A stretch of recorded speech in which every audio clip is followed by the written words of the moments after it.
une objection qui va peut-être, vous allez être d'accord, je pense, hein. Est-ce qu'on ne devrait pas parler plutôt de philosophie réaliste? Je m'explique. Vous vous rappelez les frères Bogdanov? Ils avaient exactement le même raisonnement. Ils ont fait toute une analyse de ce réglage dans la première seconde de l'univers, des constantes de la matière. Ils ont dit, on va donc chercher la cause avant le Big Bang, et ils disent, c'est la trace de Dieu, il y a un créateur. Et on les a accusés, écrasés, critiqués, ricanés, on a même voulu détruire leur doctorat en disant, ils ne sont pas en sciences. Est-ce qu'ils ne sont pas en philosophie réaliste, qui est une discipline scientifique, évidemment, hein, oui. mais qui est une discipline, justement, pour couper l'argument de ces scientifiques qui disent « Non, non, nous, on doit tout mesurer. Et donc, avant le mur de Planck, c'est pas de la science, c'est de la philosophie réaliste, en disant la philosophie réaliste est tout aussi scientifique que la science, avec sa méthode moderne. Qu'en pensez-vous? » Alors, il y a un autre point aussi que vous aviez cité, les Bogdanov, et je voudrais vous montrer. Pour moi, les Bogdanov n'ont pas fait d'erreur dans ce qu'ils ont fait. Moi, j'ai relu encore. Pour moi, c'est extraordinaire. Ils ont d'ailleurs abordé l'une des voies d'accès à Dieu que vous développez dans le livre. Bien sûr. J'ai quelque part, tiens, ici, là. J'ai lu récemment leur livre Dieu et la science. Je peux vous dire qu'il n'a pas pris une ride. Il est parfait, ce livre, il n'y a rien à dire. Moi, je l'ai défendu absolument. Et l'injustice qu'ils ont subie, c'est pour ça que je vous pose des questions épistémologiques, c'est parce que je connais trop l'argumentation qui est en fait polémique de ceux qui sont soi-disant hyper précis en épistémologie, mais qui en fait n'ont pas d'épistémologie, je le crois.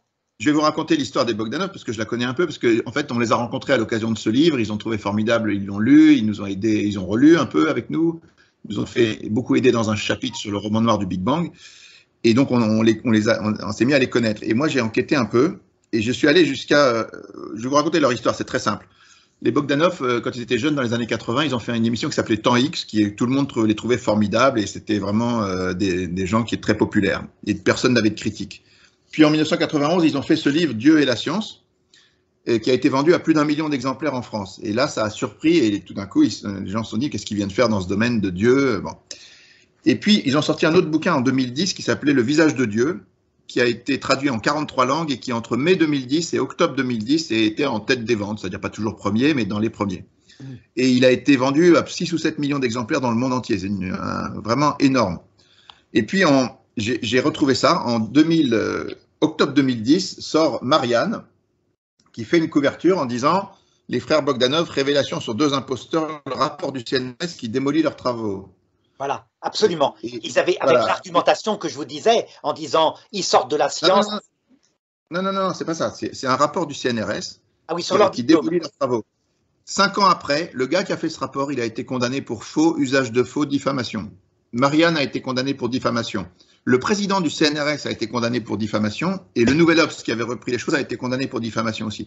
Donc, si vous voulez, qu'est-ce qui s'est passé? En fait, on l'a su par ailleurs, le gars qui a fait le rapport et il dit, vous comprenez, on n'avait quand même pas laissé ces 2 personnes raconter qu'un vieux barbu avait créé l'univers.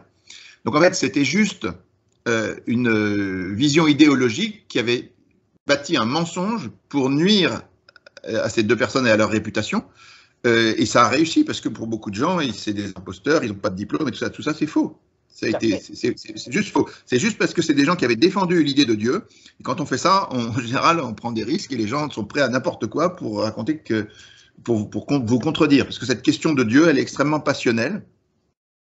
Je l'ai vécu, vous voyez, dans ma propre profession, professeur de religion en Belgique, où je faisais les voies d'accès à Dieu depuis très longtemps, mais à partir de l'origine de la vie. Les inspecteurs catholiques venaient m'accuser d'être créationniste. Je leur dis pas du tout. Je crois en l'origine évolutionniste en partie du corps, mais enfin, vous voyez, c'est-à-dire que tous les mensonges dans ce domaine-là sont utilisés. Ça, on peut le constater. Hein.